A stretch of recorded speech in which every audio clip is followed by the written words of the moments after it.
Welcome to the channel. Thank you to everyone for tuning in. So on today's video, we will be reviewing a recent release by the USA-based watch company called Praesidus. Now, in the past, I've called this watch Praesidus because the name is a dyslexic's nightmare, but we'll try and keep with the correct pronunciation, which is Praesidus. So I've looked at a couple of the watches in the past, and they specialize in military-inspired watches from a really purist point of view. And they've collaborated with, wartime veterans and to make the most accurate mil-spec watches that have existed. Now, the latest model is the A5 UDT. It attempts to bring that vintage military spec dive watch into the modern era to make it more appealing in the current market. Now, the A5 UDT is based on USN Bush ship's design, but it offers us more modern era specifications with a distinct classic design. So let's address that cauliflower ear. Now, this design was thought of around World War II era, and it was the only way underwater demolition teams could ensure the water resistance of their watches. An add case which screws down over the crown to seal it off. Now, they offer a few different color options. You've got the OG black variant with green Arabics in a range of straps. They offer a new age sunray blue variant and a stunning abyss blue featuring a deep blue textured dial with a range of modern FKM rubber straps or a gorgeous vintage style beads of rice bracelet. The one I have in hand is the sunray, as you can see, and it comes on the blue FKM rubber strap.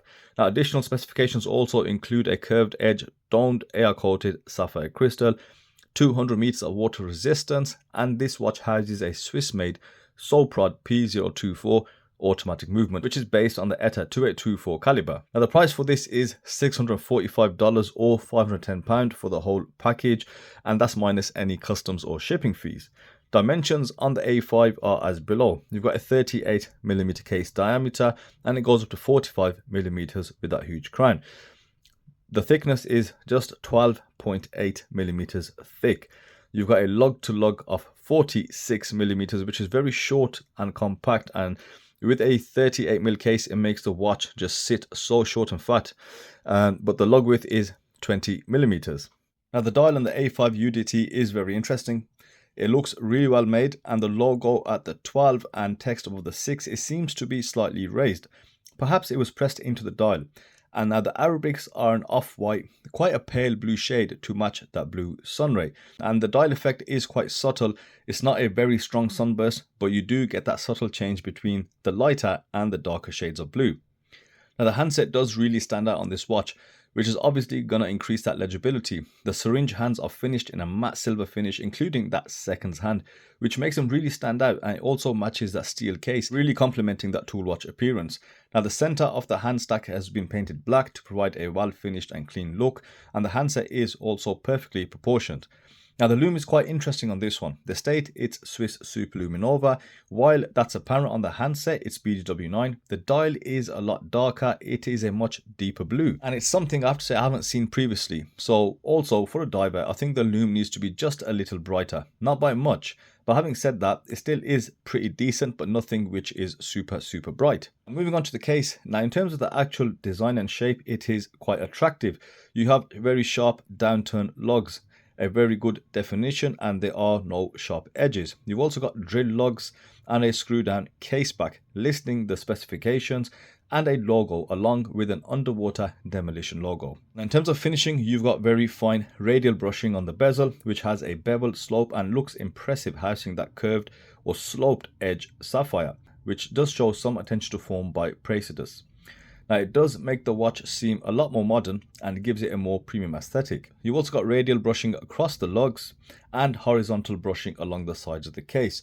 You can tell it's been really well finished in hand. Now, looking at some function, let's check out the crown cover, and it's obviously a screw down crown. Great size, and it's around 9mm, so you'll have no issue unscrewing this. And it features a sandblasted ring to secure the housing to the case via a chain link system.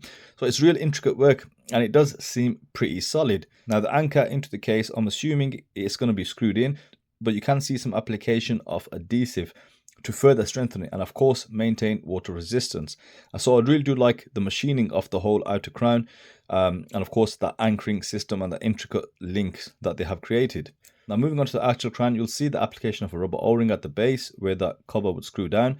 but the crown itself is a push-pull crown, and it's quite small and difficult to pull out. It's around 5.5 millimeters, and you need to really get a good grip and yank it, right? So in order to get it into the time setting position.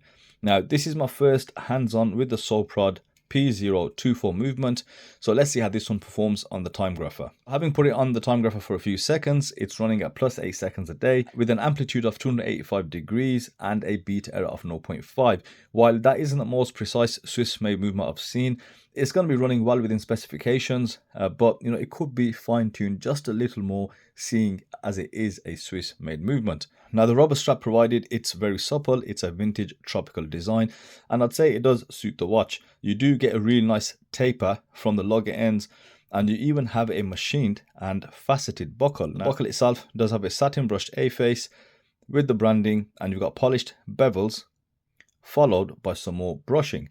So it's quite an impressive buckle, and I would have loved to see the beads of rice bracelet, but unfortunately I don't have that.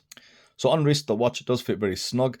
The FKM tropical straps are very practical and they feel quite soft and grippy. Now, the case dimensions ensure a very tight fit. It is dead center, but in terms of weight, because the watch is so short and stubby and quite thick, it does seem a bit top heavy. So I'm thinking they could have made it thinner, surely. But with the short lugs, it does give the 38mm case good proportions. And I'd also say it does look quite cool on wrist with the modern features and bringing back that crown cover. It's definitely a highly refined mil-spec dive watch with premium specifications.